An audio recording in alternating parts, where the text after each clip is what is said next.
he can show off to all of his friends. So they were all having a good time showing off their knowledge.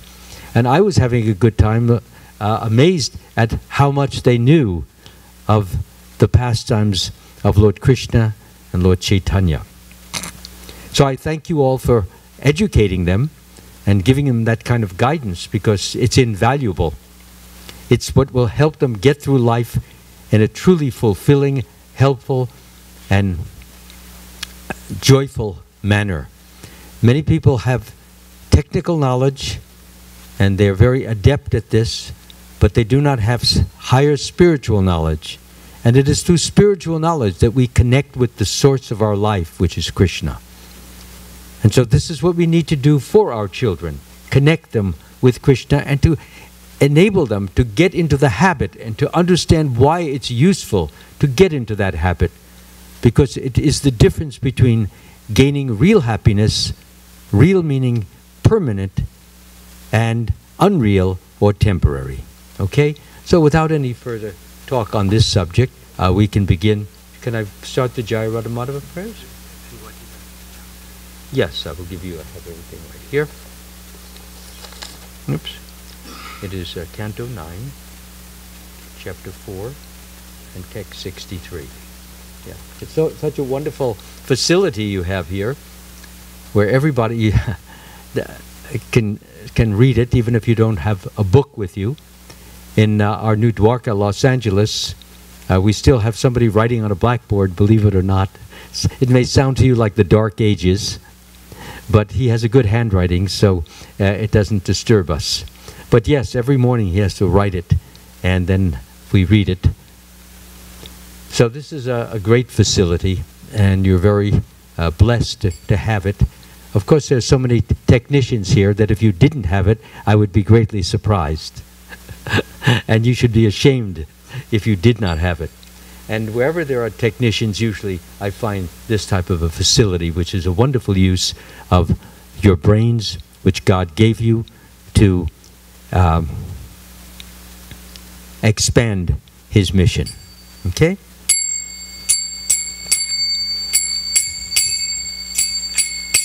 Jaya Radha Madhava Kunja Bihari.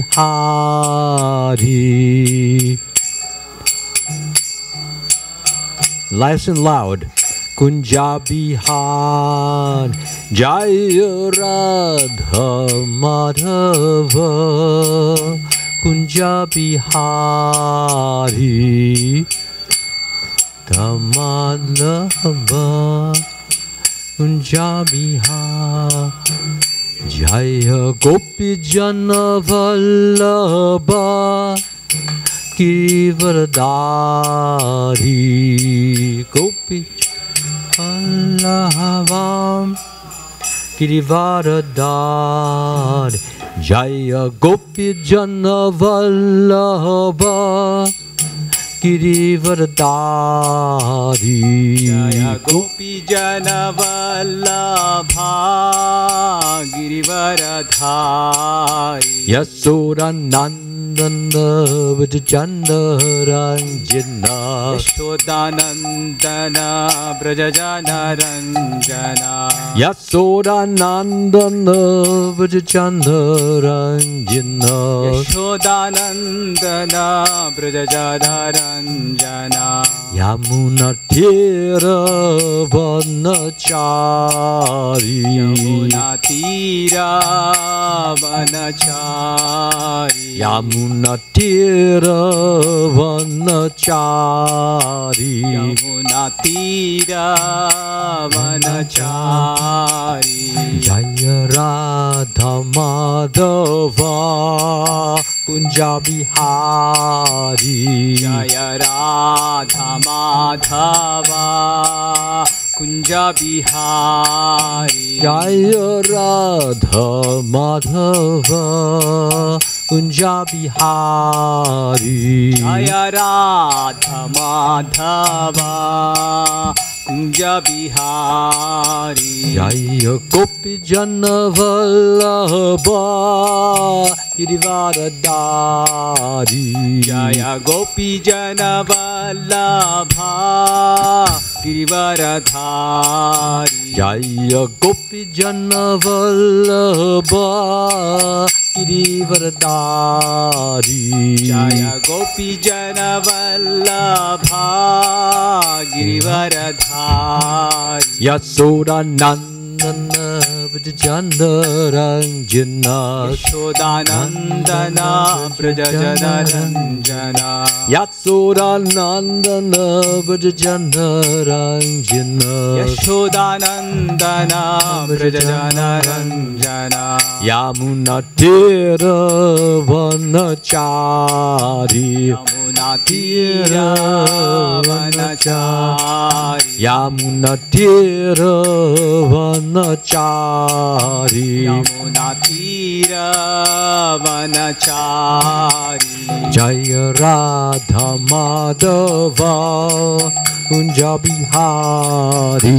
Jaya Radha Madhava Kunja Bihari. Jaya Radha Madhava Kunja Bihari.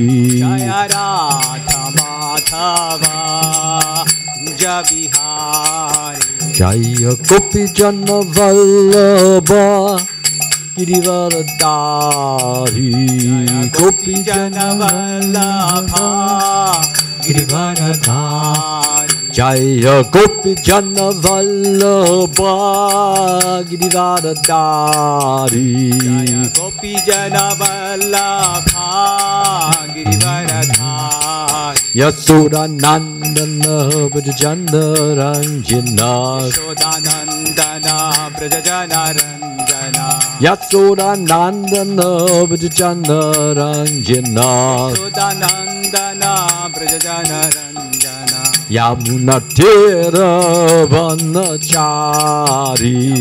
Tira Vanachari. Yamuna Tira Vanachari. Yamuna Tira Vanachari. Hare Krishna, Hare Krishna, Krishna Krishna, Hare Hare, Hare Rama, Hare Rama, Rama Rama, Hare Hare. Hare Krishna, Krishna Krishna, Hare Hare, Hare Rama, Hare Rama, Rama Rama, Hare Hare, Hare Krishna, Krishna Krishna, Hare Hare, Hare Rama, Rama Rama, Hare Hare, Hare Krishna, Krishna Krishna, Hare Hare, Hare Rama, Rama Rama, Hare Hare. Jaya Prabhupada, Jaya Prabhupada, Jaya Prabhupada, Jaya Prabhupada. Jaya Prabhupada, Jaya Prabhupada, Jaya Prabhupada, Jaya Prabhupada. Jaya Prabhupada, Jaya Prabhupada. Prabhupada, Jaya Prabhupada. Jaya Prabhupada, Jaya Prabhupada. Jaya Prabhupada, Jaya Prabhupada. Prabhupada, Prabhupada, Prabhupada, Jaya Jaya Prabhupada. Jaya Jaya Prabhupada, Prabhupada, Prabhupada, Jaya Jaya Prabhupada. Jayam Vishnupad Paramahansa Parivajakacharya Astatora Sata Shri Srimad His Divine Grace A.C. Bhaktivedanta Swami Srila Prabhupada Ki Jai. ISKCON founder Acharya Srila Prabhupada Ki Jai. Anantaguri Vaishnava Vrinda Ki Jai. Namacharya Srila Haridas Thakur Ki Jai. Prem se kaho Shri Krishna Chaitanya Prabhu Nityananda, Shri Advaita Gadadhara Srivasati Gauda Bhakta Vrinda Ki Jai, Shri Shri Radha Krishna Gopa Gopinath, Shamkund Radha Kunda Giri Govardhana Ki Jai, Vrindavan Dhamma Ki Jai, Mathura Dhamma Ki Jai, Mayapur Navadip Dhamma Ki Jai, Ganga Mai Ki Jai, Yamuna Mai Ki Jai, Tulsi Devi Ki Jai, Bhakti Devi Ki Jai, Samaveda Bhakta Vrinda Ki Jai. Srila Prabhupada's book distribution Ki Jai. Harinama Sankirtana Ki Jai. Prasadam distribution Ki Jai. All glories to the assembled devotees. All glories to the assembled devotees. All glories to the assembled devotees. And all glories to Sri Sri Guru and Gauranga.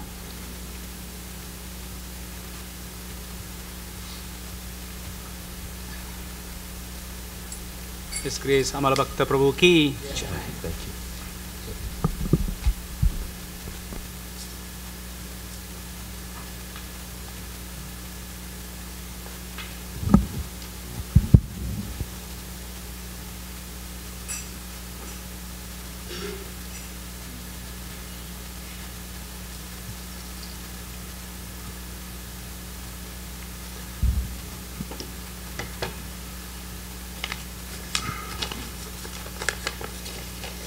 Om Namo Bhagavate Vasudevaya.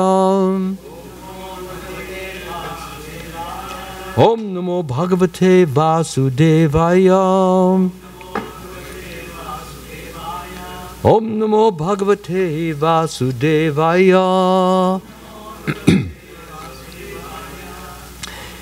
Reading from the Srimad Bhagavatam, Canto 9, Chapter 4, Text 63.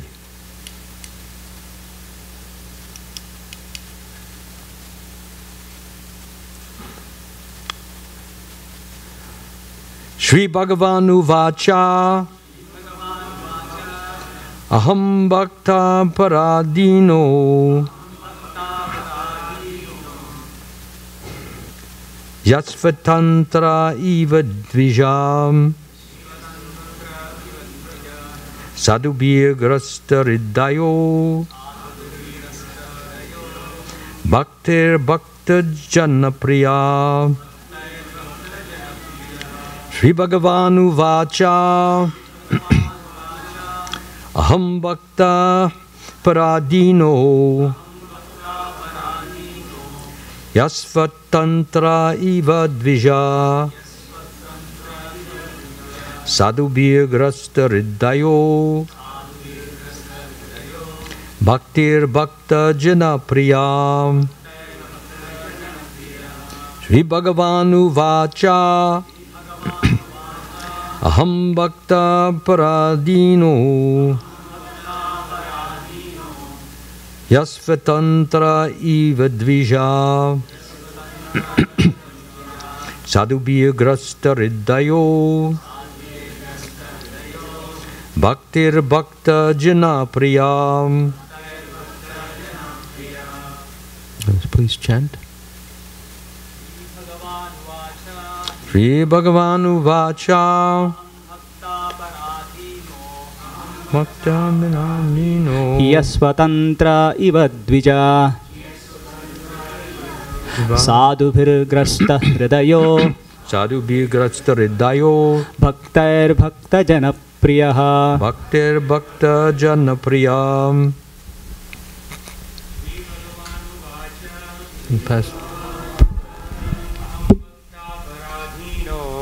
Aham Bhakta Paradino Yasvatantra Iva Dvija Yasvantra Iva Dvija Sadhubhir Grasta Hridayo Bhaktir Bhakta Janapriya Bhakta Janapriya. Shri Bhagavanu Vacha Aham Bhakta Pradadino He Hasvantra Iva Dvija Sadhu Vigrahasa Hridayo Bhaktir Bhakta Janapriya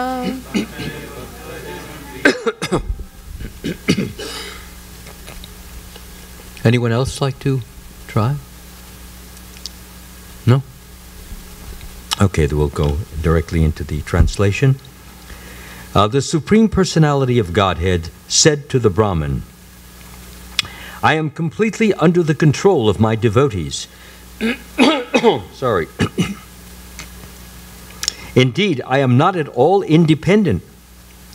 Because my devotees are completely devoid of material desires, I sit only within the cores of their hearts. What to speak of my devotees, even those who are devotees of my devotees are very dear to me. Please repeat. The Supreme Personality of Godhead said to the Brahman,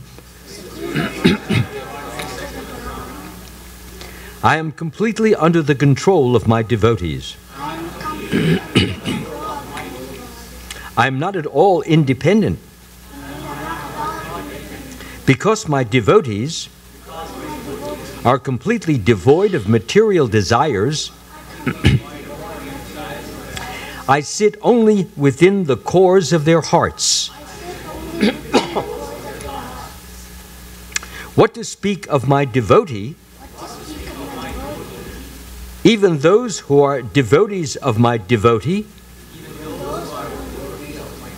are very dear to me. Purport by His Divine Grace, Srila Prabhupada.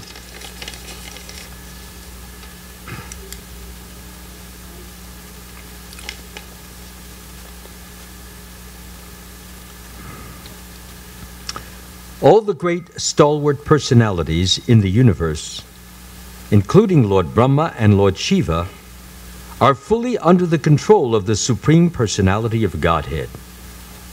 But the Supreme Personality of Godhead is fully under the control of His devotee.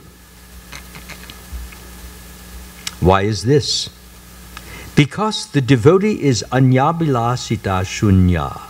In other words, he has no material desires.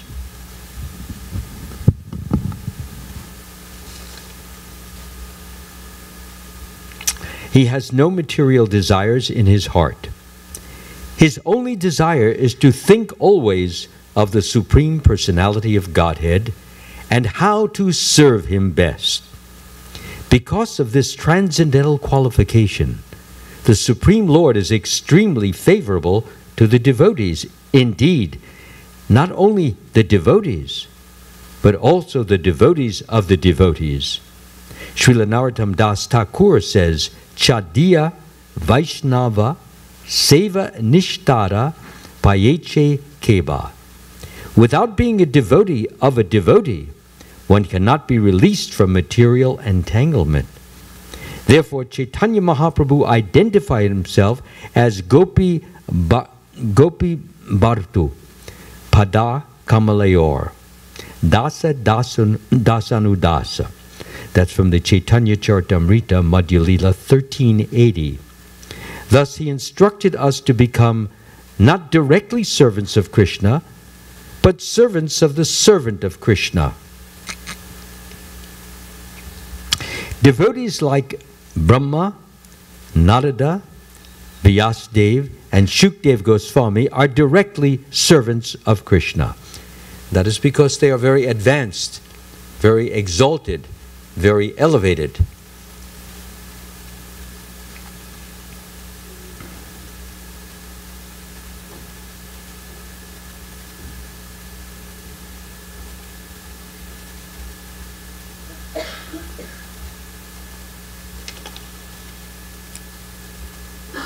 Devotees like Brahma, Narada, Vyasdev, and Shukdev Goswami are directly servants of Krishna.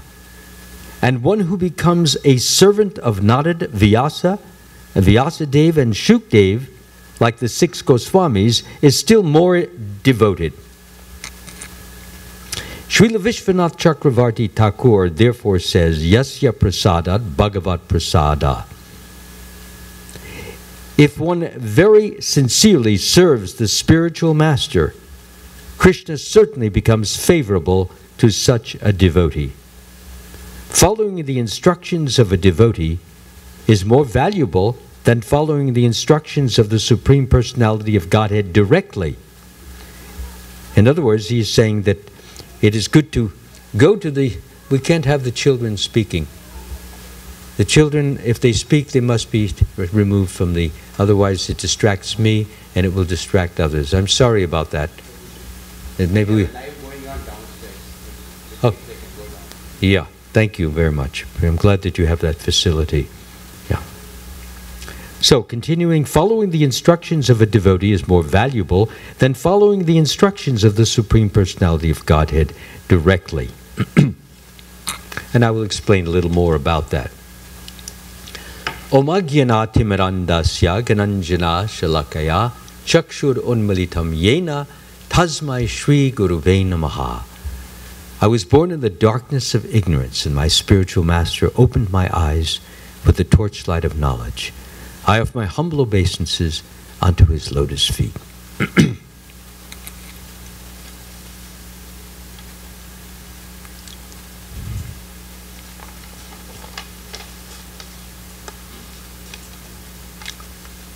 So the question, what is this in reference to? What has happened is this. Perhaps I should describe the situation that has occurred, which has brought this particular statement from the Supreme Personality of Godhead to the Brahman, namely Durvasa Muni. I'll start the story from the beginning. It will be better rather than just picking out parts of it. The story starts at the beginning where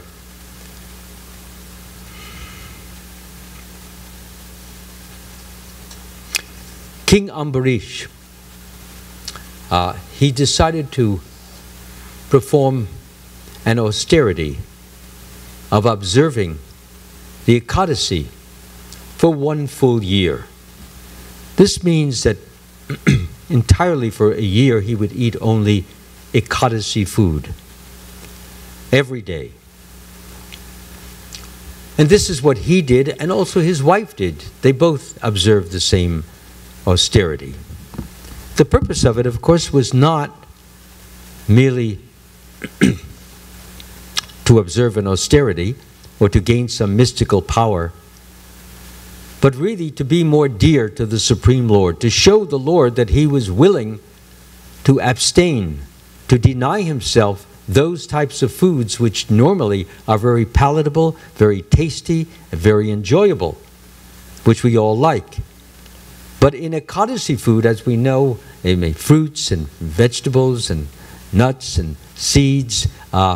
It is not the same as eating grains and eating beans, because they are generally not as substantial as the grains and beans are. But if you love the Lord, one of these symptoms or expressions of love of God is how much are we willing to give up for him? How much are we willing to sacrifice? How much are we willing to deny ourselves? So this is a very important principle in devotional life. Actually, when one has a spiritual master, one should be ready to give up his life if necessary in order to make the supreme advancement, namely to go back home, back to Godhead. Of course, such demands are generally not made on disciples in this day and age, unless the disciple is already very advanced, and he may be used as an example to show others that this is a wonderful, a proper and useful attitude, that you may have to give up a meal, or you may have to give up a few meals, or you may not eat for a few days. Whatever has to be done in the devotional service of the Lord to satisfy one's spiritual master is to be done willingly, gladly, and welcomingly, as an opportunity to grow spiritually. As we all know, we are not our physical bodies. We are the supreme, we are the soul within, beside which, next to which is the super soul. As Krishna says in Bhagavad Gita, yet in this body there is another, a transcendental enjoyer, who is the Lord, the supreme proprietor, and who exists as the overseer and permitter. So the Lord is within us. He sees everything we do, and he allows us to receive certain benefits or He prevents us from receiving certain benefits. He may give us certain difficulties, certain tribulations, certain problems, according to our situation, according to what we need, actually. So, excuse me, King Ambarish, he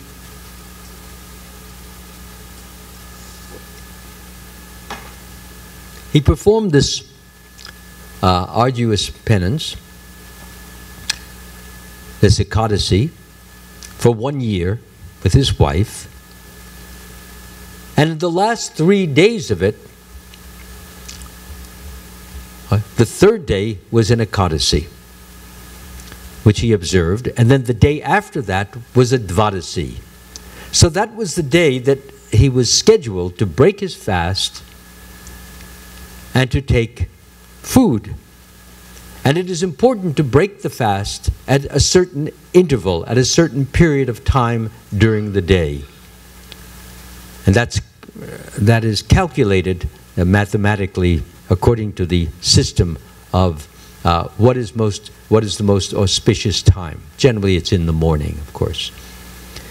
So it became near to the time that King Ambarish would have to break the fast.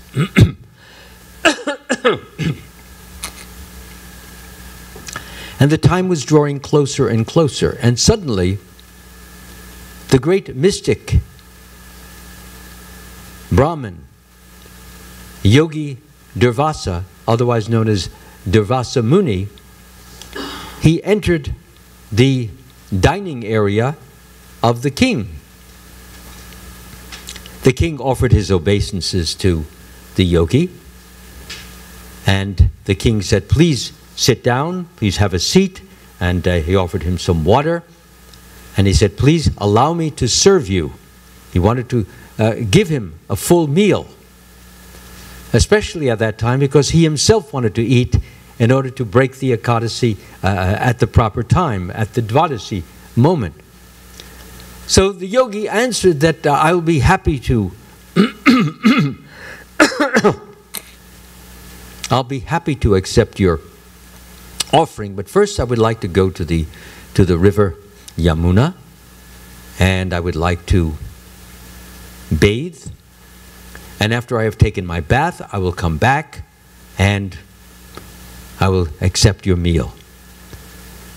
So the king became a little bit anxious because he didn't know how long the yogi was going to take his bath.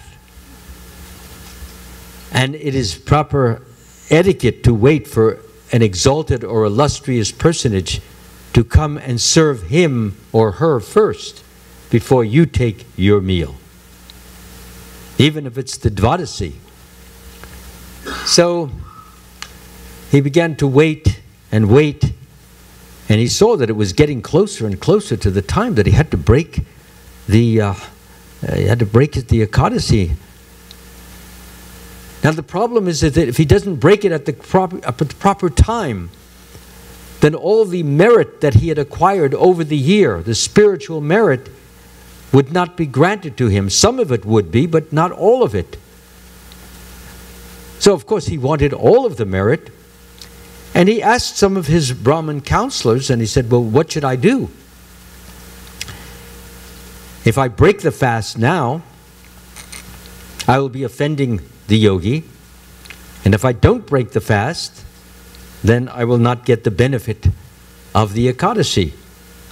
So he was kind of in a dilemma, what to do next. So the Brahmin counselors, they were puzzled. They didn't know even how to answer this, because everybody doesn't know the answer to that question. So the king began to meditate on it, and suddenly the answer came to him. And the answer was that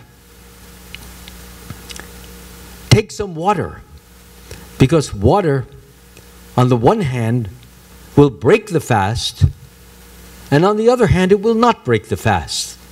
It does both. And how is that? Well, it breaks the fast in the sense that water is necessary for us to live. If we don't have water, then what happens is the body will die, will not have the substance needed to produce blood. On the other hand, the body cannot subsist alone on water. It can subsist on food substances. So it needs nourishment. It needs substance. It needs the grains. It needs vegetables and the fruits. So it needs these things. Therefore, in that sense, the water is not considered nutritious because it does not have those properties. And it will, if you try to live only on water, unless you are a very advanced yogi, you will not survive very long. So therefore, it is considered both breaking and not breaking the fast. Is everybody clear on that point? Is it? Yeah, good.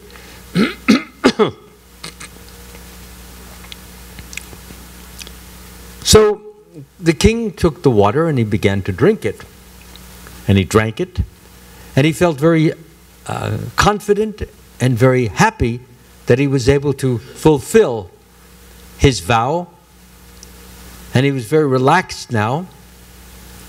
And shortly thereafter, the yogi, he came in.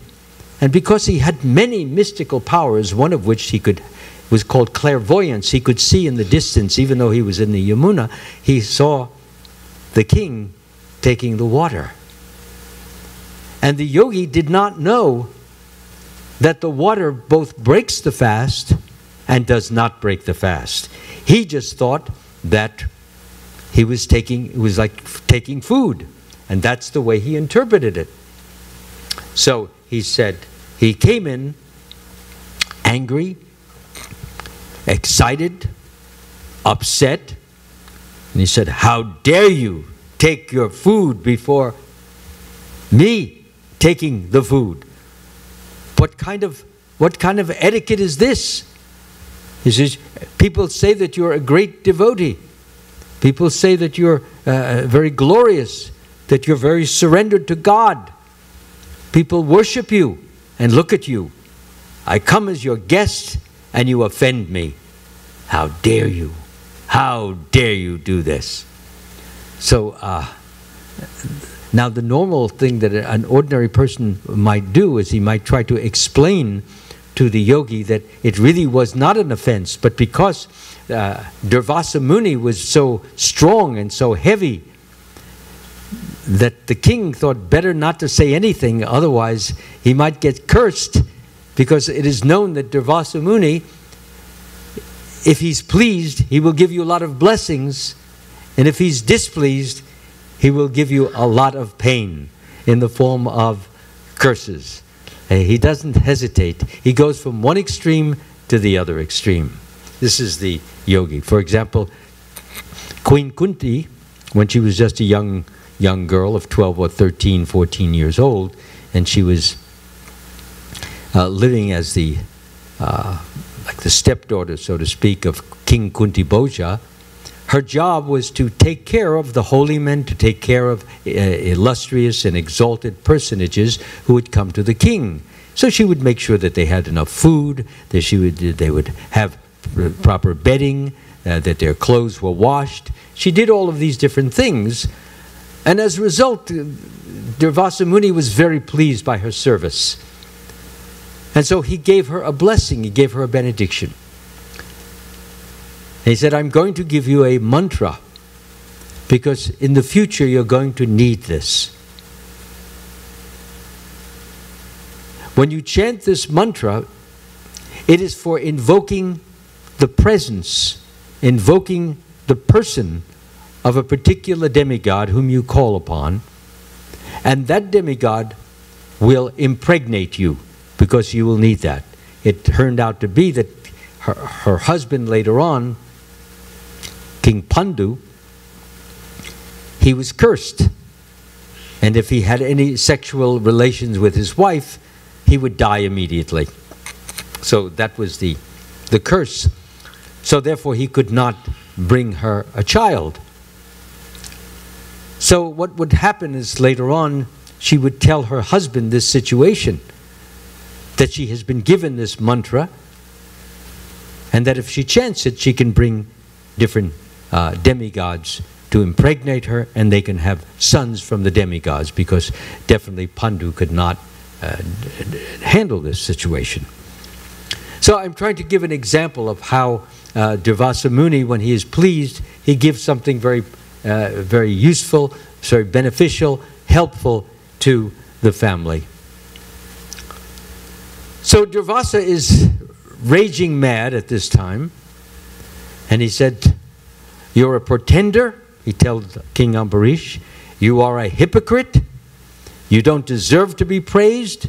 You don't even deserve to be a king. You're a bad example." He went on and on like this, criticizing the king because he had taken this water, and he had shown in his mind disrespect to the yogi.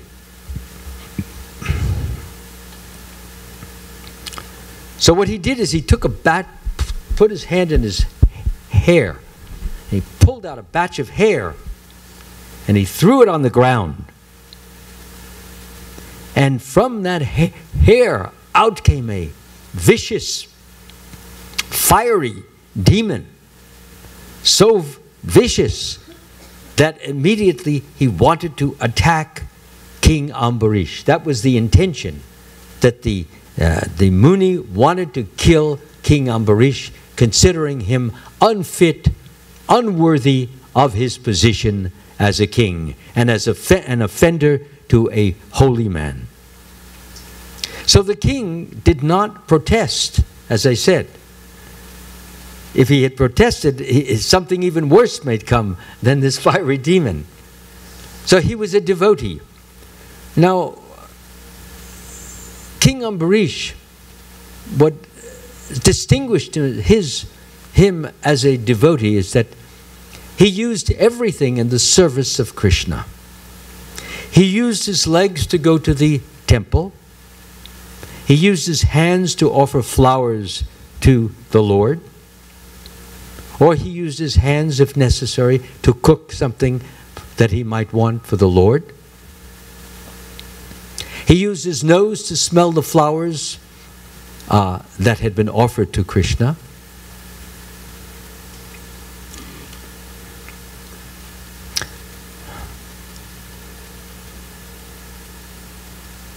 He would touch Brahmins who were devoted to the Supreme Lord. He would use a sense of touch. He would listen to beautiful music that exalted or that glorified the Lord. He himself would sing beautiful songs of glorification to the Lord. He would taste the foodstuffs or prasadam of the Lord. Wherever he looked, if he saw a tree, he would say, "Yes, this is the creation of the Lord. The beauty that I'm seeing is the result of Krishna's wonderful intelligence." So within the tree is the Lord. The Lord is in the sunshine. The Lord is, he would see the Lord in the moonshine. He would see the Lord in the earth. He would see the Lord in all living beings. And in his heart he would salute the Lord in all living beings. As it's mentioned in the Bhagavad Gita, the humble sage, by virtue of true knowledge, sees with equal vision a learned and gentle Brahman, a cow, an elephant, a dog, and a dog-eater. Because he sees the equality. The equality is that he sees the super soul and the soul in all beings. So this was King Ambarish, a very learned person, not just a king, not just a kshatriya, not just a warrior, but a person who had deep feelings, many great virtues. He had great faith. He had great hope for the future of himself, to go back home, back to Godhead, future of his subjects, to help them get back home, back to Godhead. So he had hope for them, and he had love for everyone. And that is because he showed so much love to the Supreme Lord in all of his activities and his dealings, that Krishna, seeing this, was completely taken by that love. Krishna was so pleased and satisfied by that love that he reciprocated with the king and flooded the king's heart with the same love that he himself had. So the king was filled with love of God. And when a person feels love of God, then as Krishna sees everyone as his children and loves all his children, that's us. Well, the king, of course, was the father of his kingdom. Then he also had love for all of the subjects or all of the children. So this, and people could sense, and people could feel, and people could see in his eyes, which was so full of warmth and compassion and love and affection. So King Ambarish was not an ordinary king. He was a very special, a very great, a very wonderful king. And it's a good example for all of us to follow. Because what he did is, as Rupa Goswami mentions in Yukta Vairagya, to engage everything in the service of Krishna. Whatever you do, whatever you eat, whatever you offer or give away, whatever austerities you perform, Krishna says, do this as an offering unto me. You give it to me. Don't take it for yourself. You can take it for yourself after you give it to me, after you make your offering. Whether it's food, or whether it's clothing, whether it's your house, whether it's your car. Everything that you own should be thought of as being belonged to or owned by who? Yes, Krishna. Krishna is the owner of everything. Krishna says you have the right to perform your prescribed duty, but you're not entitled to the fruits of action. Never consider yourself to be the cause of the results of your action, and never be attached to not doing your duty. So Krishna says that whatever you do, you give it to me. By this principle of renunciation, he says, you will be liberated.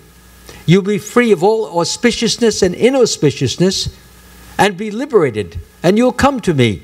Because as you keep giving and giving and giving and giving, you finally come to the full realization that you really have nothing except really Krishna. Everything belongs to him. But due to our material mentality of wanting to own things, wanting to enjoy things, wanting to have everyone as our friend, as Krishna says, one who knows me as the supreme enjoyer, the supreme proprietor, and the supreme friend of all, attains peace from the pangs of material existence. Why is that? Because when you know that Krishna is the owner of everything, then you don't take it for yourself. The principle of I, my, and mine vanishes. And the principle of you, yours, appears and motivates us, causes us to do everything as a love offering to Krishna. And that way we can truly feel as servants of the Lord.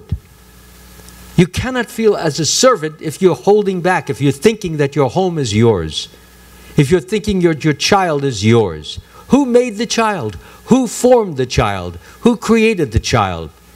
We don't do the creating. That's done by Krishna inside. When the child is gestating, when the child is forming, that is the miracle of God.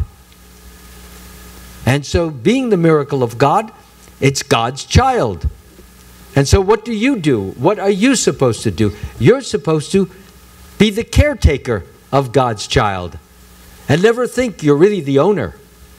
Because when the child gets older, it becomes teen, then it becomes a youth, then it becomes older, and then he may have to leave home. And if you're so attached to the child because you feel that he's yours, he belongs to you, you fed him, you clothed him, you sheltered him, you did so much for him for so long that he owes you. So this is a wrong attitude.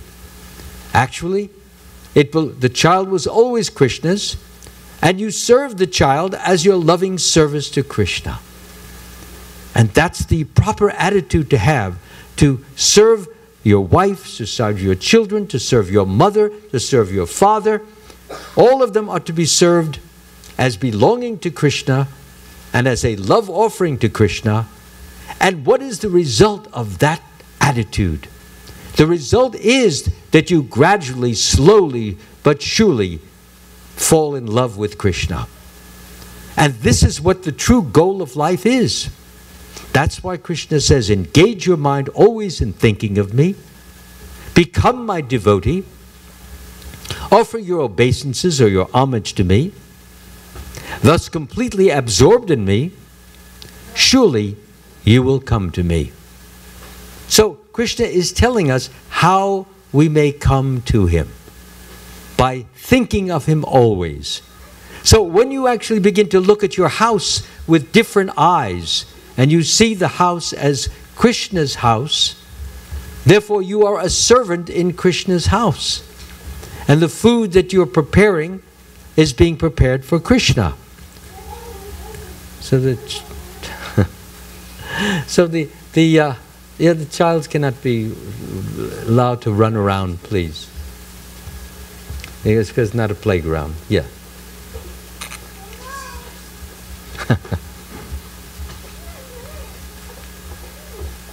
Thank you very much. Yeah. Srila Prabhupada would generally just do the same thing. He would ask, please, so that everybody... We have a speaker. Where is the speaker? Downstairs? Downstairs. Okay, so everyone can hear the talk. No one is denied. All of our technicians have made sure that you'll be fully secure in spite of having to leave the temple room. So coming back to the point, I was saying that I was quoting that very wonderful verse, engage your mind always in thinking of me, become my devotee. So that is the whole point of life, is to consider that everything you do it as a love offering to Krishna. And you do this consciously. In your heart, in your mind, you say, this is for you, Krishna. This is for you, Krishna. This is for you, Krishna. If you do this, then you're going to find that your love for Krishna grows stronger and stronger and stronger. And when you chant the holy name of the Lord, Hare Krishna, Krishna Krishna, Hare Hare, Hare Rama, Rama Rama, Hare Hare. When you chant the name will have more taste. It will give much more spiritual pleasure. You will want to chant it more and more and more. At first, because of impurities that the soul is surrounded by, you may not like to chant because our attraction is to external, mundane things. But as we become more and more attracted to Krishna, and as Krishna reciprocates in our heart and enables us to feel his holy presence, then what happens is that we begin to develop this love for Krishna, and we want to associate with Krishna in more and more ways, not only through the chanting and hearing, chanting, remembering Krishna. You can remember him. Some of you have my CDs or my recordings. You can put those on in your cars. You can put them on while you're taking prasadam. There are so many times when you're walking or jogging or whatever. So the most important thing is to remember Krishna as often as possible. That is purifying to the soul. Remember, the soul is covered with lust and anger and greed and envy and illusion, madness and pride and sloth, laziness, all these wonderful qualities. So the soul is covered by them, and how do you get rid of them? You get rid of them by associating with the Supreme Lord. And when you chant Hare Krishna, Krishna Krishna, Hare Hare, Hare Rama, Rama Rama, Hare Hare, what happens is that you're associating with Krishna because he has invested himself in his name.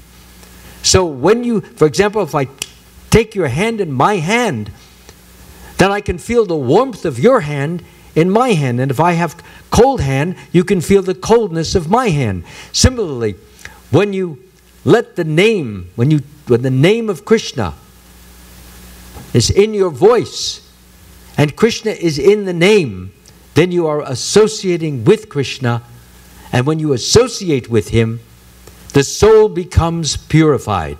It's like taking a bath or taking a bar of soap, putting it in the water, and washing. Every time you chant the name of Krishna,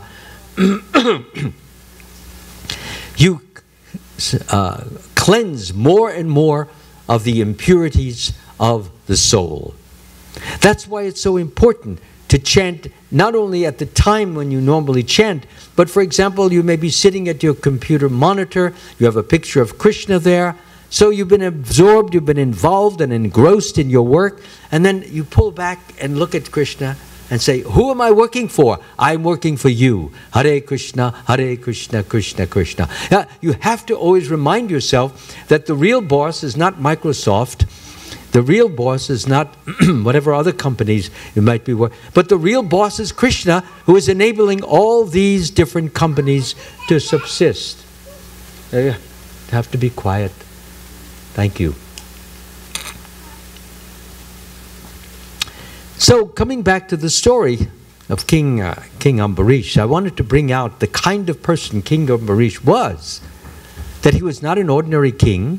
He was a king of great stature, of great exaltation. He adored the Lord. He served the Lord. He loved the Lord. He praised the Lord.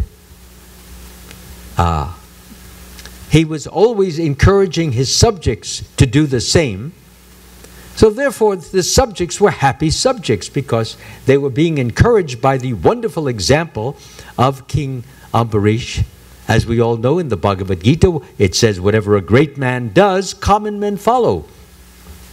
And whatever standards he sets by exemplary acts, all the world pursues. So he set the example. And in so doing, everyone followed. People were chanting. People were glorifying the king, but they were glorifying the King of Kings, which is Krishna, because that's what he taught them to do.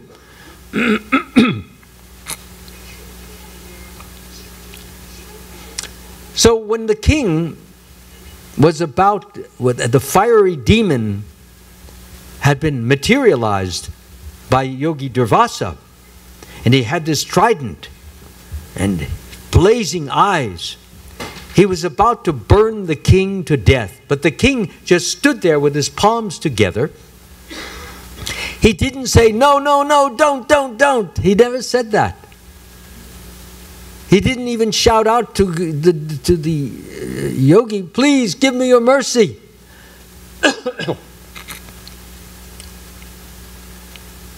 He didn't protest. He didn't say, you don't understand. The water breaks the fast and doesn't break the fast. He didn't say that because he fully was convinced that what was happening to him, since he was a devotee of God, since he was attached to God, since he was surrendered to the Lord, since he depended always on the Lord, that the Lord would take care of him. And if this was what Krishna wanted for him, then so be it. He was ready to die if necessary. He did not consider death as something bad if Krishna wanted it. Generally, because we're attached to our bodies and attached to the pleasures of the bodies, so we think death is something bad. Because we're going to be separated from that wonderful halwa that they're going to serve you tonight. Or the sweet rice that they may serve you tonight. I don't know if they serve sweet rice here. Do they serve it? Yeah? Yes. Okay. Yeah, it's the same in Los Angeles. We also have sweet rice and halwa. Pretty standard. So sometimes we have something else in place of sweet rice, which is just as tasty. I can't remember. But the important thing was that is that you get attached to these things. And when you get attached to them, then you don't want to die because the next week it's coming. Or maybe you make it in your home. And this is a very important principle. By attaching ourselves to Krishna by chanting his name, by hearing about him, by remembering him, by serving his lotus feet, by worshiping him, by offering prayers to him, by doing practical service to him, whether it's cleaning your house, which is Krishna's house, or cleaning the temple, or serving out at the feast, or whether it's preaching to some new person who's here, doesn't know this philosophy, or giving a book to somebody who never had this book before. This is practical service because you're engaging someone in Krishna's service. Who gets the book and he looks at it and he says, oh, sometimes people say, this is amazing. This answers my question. I've had a question. What happens to us when we leave the body, when we die? So this book, this Bhagavad Gita, answers the question.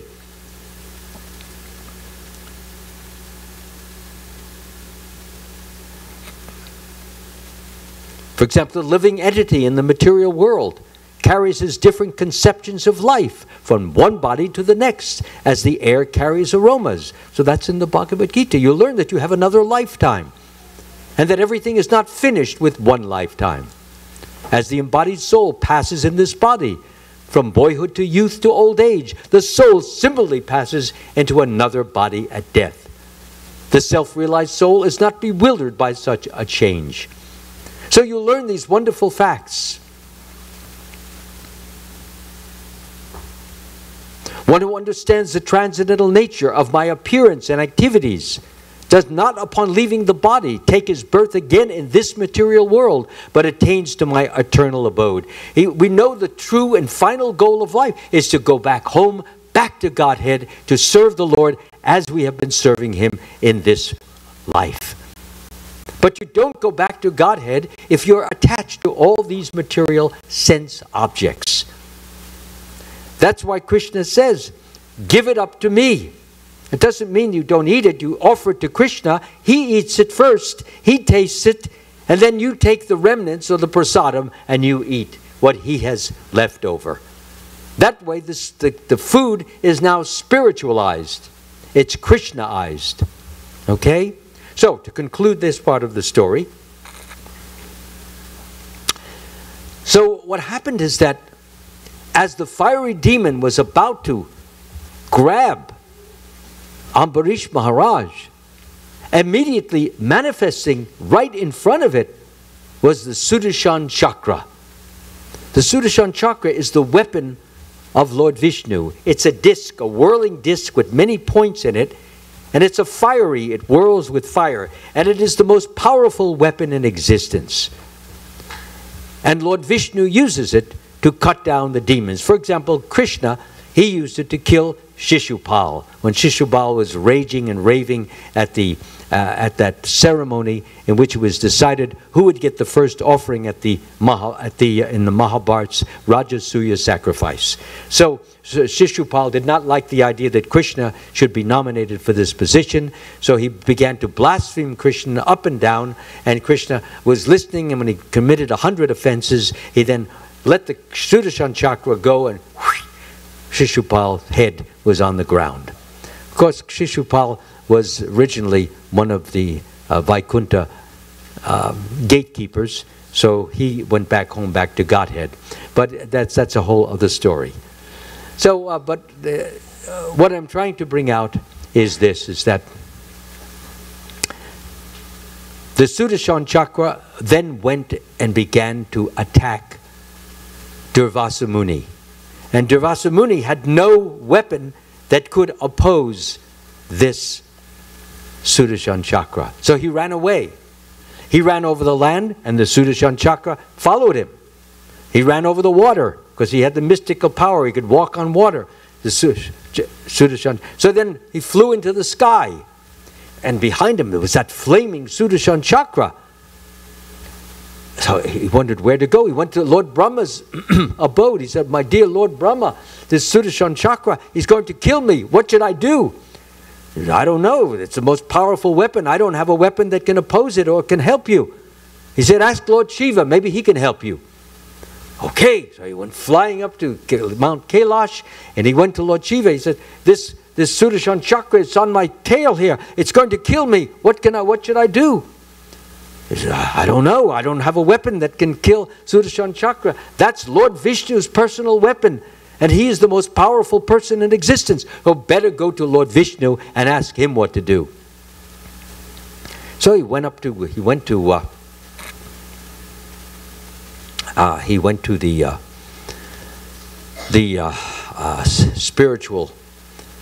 the spiritual world. I understand that there are two. There's the local spiritual world, which is in this planetary system, which is known as the pole star, or the Dhruvaloka, where the ocean of milk is. And then there is, after Brahmaloka, you have the Viraja river, which separates the material world from the spiritual world.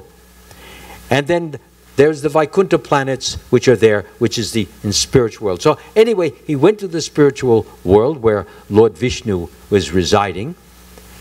And he appealed to the Lord and said, this, your Sudarshan chakra is going to kill me. What should I do? He said, well, you committed a very great offense against King Ambarish. He says, no, he took the food before me. This is bad etiquette. He says, no, you don't know the etiquette. He says, well, what do you mean I don't know the etiquette? He says, the water both is food and is not food. It does both. You can break the fast with the water. And that's what he did.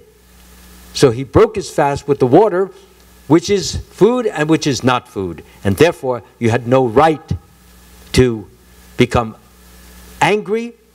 And the reason you became angry is you're very proud of all your mystical powers. So he put his head down. He says, that is the problem when you have mystical powers. You're distinguished. You can do things that other people can't do. You can walk on water. You can fly in the sky. You can materialize an apple or a mango or a pomegranate in your hand. You can do amazing things. So you become very proud. You think you're better than everybody. And when somebody does something which you don't particularly like, you become very offended.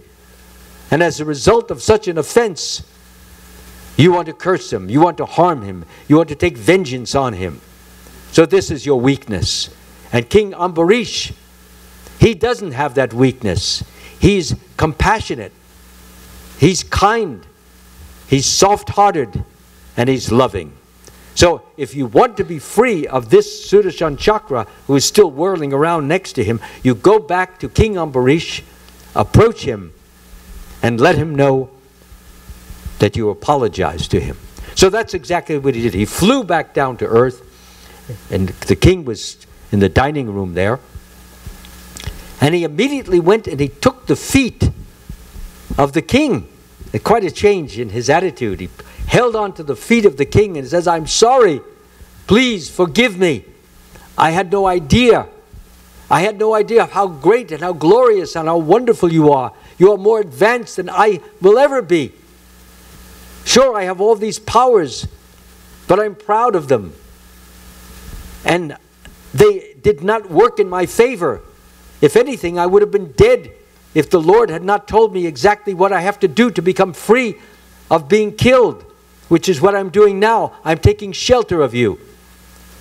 So King Ambarish was very embarrassed because he considered himself lower than the yogi. Because yogi is a Brahmin and he was a Kshatriya. So in the Vedic system of the caste system, the Brahmin is in a superior position. So here the Brahmin is holding on to his feet. So consequently, he felt embarrassed. And then Durvasa Muni started to offer prayers to him. And he wouldn't allow him to offer the prayers. So he started offering prayers to the Sudarshan chakra. And he said, please, give shelter. Give your compassion. Give relief to this yogi. Do not harm him. So immediately, the Sudarshan chakra, he got the command. And because he had come to save the king, now the king was no longer threatened. The king was no longer in any jeopardy. And the king was very favorable to the yogi. Therefore, he was out of a job. He didn't have anything to do now. So he immediately flew back to the finger of Lord Vishnu. So at that point, Yogi Durvasa, he, as I said, he apologized, and he said, "You are a tremendously great person," he said to the king. "I had no idea." And he said, "Your memory will be known for millions and millions of years. People will remember how great you are. And look at you, you have not the slightest bit of anger towards me. Although I was ready to kill you, look at you, you're smiling. And you're welcoming me as if I'm your best friend. Who can understand the nature of the pure devotee like you?" So I have learned something so valuable. And I've learned to not be so proud. And I've learned... Now, what should he have done when he learned from his clairvoyance that the king had taken the water first? If he were not so proud, he would have sat down and he said, "My dear king, allow me to ask you a few questions." That is a reasonable thing to do. But because he was proud, and he was proud, he became offended. Because he was offended, he became vengeful. And vengeful, he wanted to kill. This is why we want to do bad things. Arjuna asked Krishna, by what is one impelled to sinful acts? By what is one impelled to sinful acts? What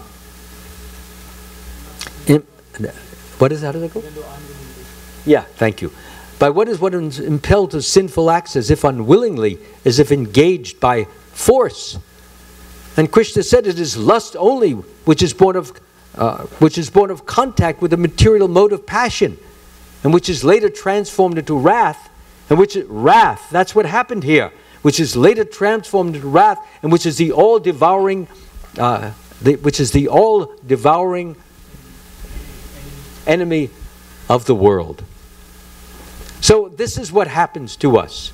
We lose our calm, we lose our contentment, we lose our perspective, we lose our reason, and the result of that is that we commit offenses which cause us to suffer. And here we saw Durvasa Muni, a perfect example of a person who, in spite of his great powers, was suffering like anything.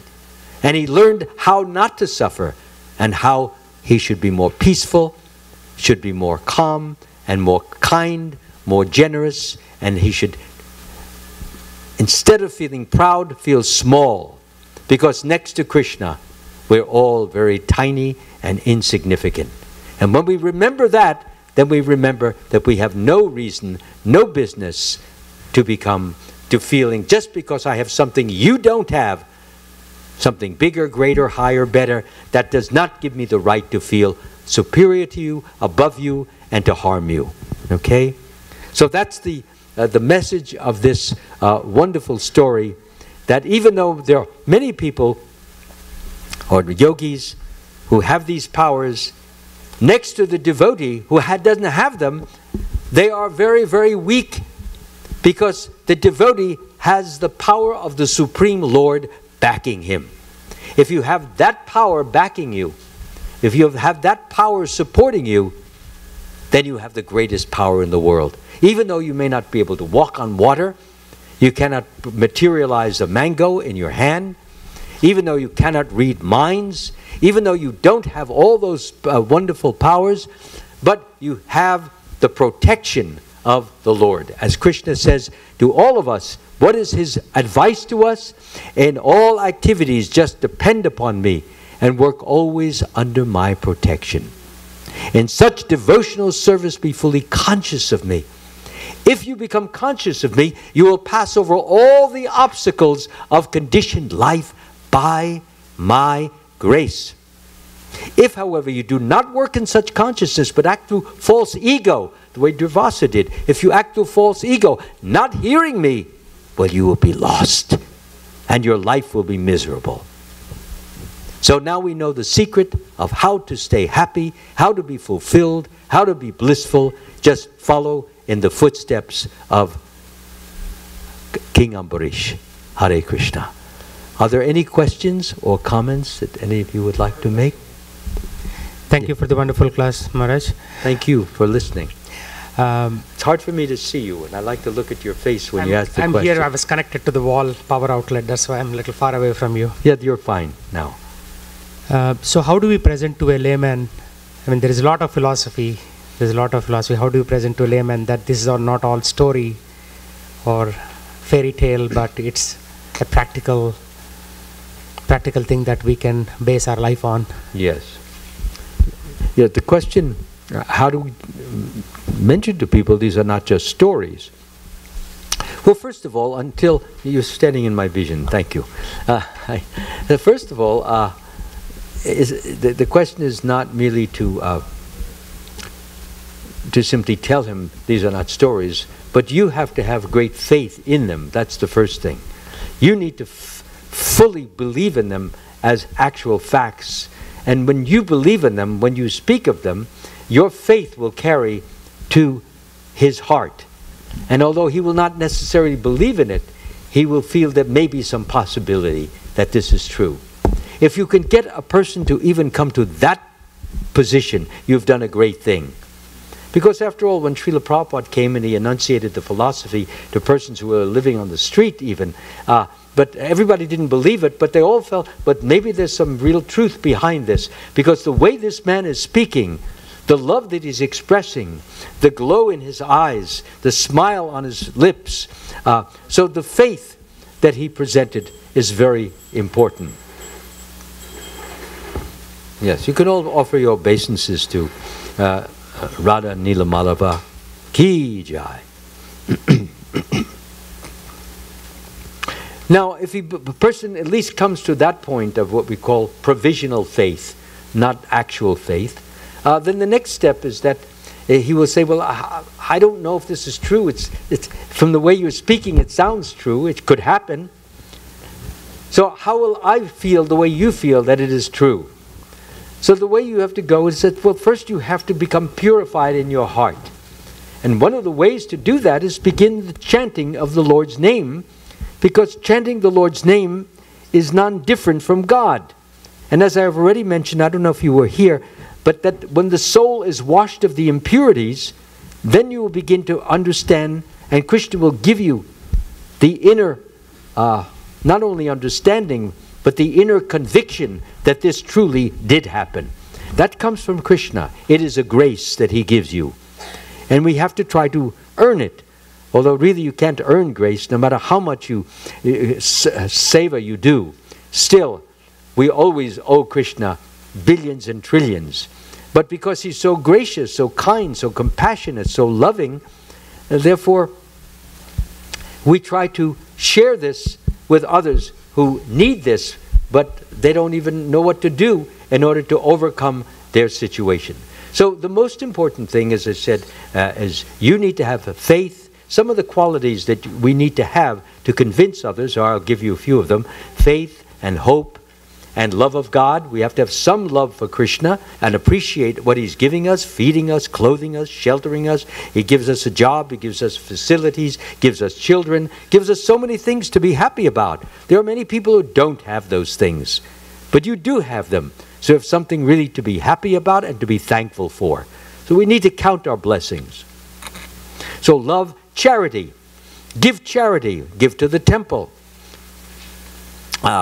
Because the temple is giving the highest knowledge. This knowledge is the king of education, the most secret of all secrets. It is the purest knowledge, because it gives direct perception of the self by realization. It is the perfection of religion. It is everlasting and joyfully performed. That's why this is, it is Raja Vidya. It is the king of education. Arti starts now?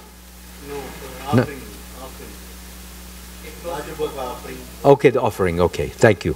So that's why this is a very important, the king of education, and by giving this education, you're giving the best and the highest. So when you give charity to the charity box, then what happens is that this enables the temple to continue to develop its facilities so that more and more people can come and learn about Krishna and learn about these things and become inwardly happy. Inner happiness is most important, and that comes from Krishna himself. Okay, have I answered your question? Thank you. Yes, Prabhuji. Did we have a microphone? Let me get a mic on you so that those persons who will... Thank you. So Prabhuji, the verse which we were discussing, Bhagavatam verse, so 9.436, that's the verse spoken by the Lord to Durvasa Muni, right? Yes. This was it is spoken to Durvasa Muni when he had approached when Durvasa had approached him and asked him, well, what do I do? How do I get free of this? So this is one of the verses, but there are a number of other verses which go with this. One of them is very, very nice, in which the Lord confesses that I can't even stop my Sudarshan chakra. He's wired, he's habituated to protecting devotees. So he also says, the pure devotee is always within the core of my heart, and I'm always within the heart of the pure devotee. The devotee does not know anything else but me, and I do not know anything else but him. So he says, what can I do? In effect, you have offended my devotee, and my Sudarshan Chakra, who is my great servant, he feels offended by what you have done, and he is not going to let you get away with this unless you apologize. Basically, that's what it comes down to. Is that? Did you have any more about? Did you want to answer? No, actually, another question I have, Prabhuji. Yes. So when Durvasa Muni goes to Lord Vishnu, so that is the Vishnu in the Sweta Dweep, right? That is within the universe, the pole star, not beyond the Viraja river. Yes, that's my understanding, that's my belief, because Durvasa Muni does not have the purity to get to the Vaikuntha planets. But that is called a local Vaikuntha planets. It is when the creation is devastated or dissolved, that particular planet remains until the final devastation, when Lord Brahma finally leaves, because he's 100 years old and he has reached the grand age of, if I can remember, 311 trillion 40 billion years. Pretty old guy.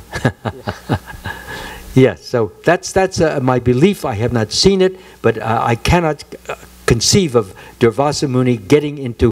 Also, the demigods, when they go, like in the 10th canto, they approach, Lord Brahma approaches Lord Krishna on the beach of the ocean of milk, and they offer prayers, Purusha Shukta prayers, and the Lord is lying on the what is it, the Anantashesh. The name of that, it just escapes my mind, the island, he's on that island, what is the name? Anyway, the Lord is there, and so what happened? Pardon, anybody remember that island, the name of it? Shweta Dweep. Shweta Dweep, thank you.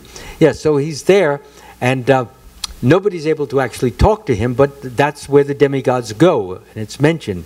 And that Shweta Dweep is a part of the Dhruva Loka planets. So consequently, the Lord answered their prayers, because there were demons, and are you going to come and protect us? That's what they were asking. And so he gave a transmission to Lord Brahma through the heart, and he said, Lord Brahma, tell everybody that yes, I will be coming, and I will come in the Yadu dynasty. The demigods should take birth in the Yadu dynasty, and they will be my servants there. Is that correct? As I said, I think it's a reasonable speculation. You see, I can't understand. The demigods, they don't get beyond the Virja river. That you get when you are totally pure. Okay? Any other questions? Thank you, Prabhuji. Okay, then we can conclude. Is anything else? Is that it? 6 o'clock. Oh, yes. Go ahead. Hare Krishna. Tonight at 6 o'clock, we'll be having a Bhagavatam class by His Grace Amala Bhakta Prabhu. It'll be a Bhagavad Gita class tonight. Bhagavad Gita class yes. tonight. Yeah. So please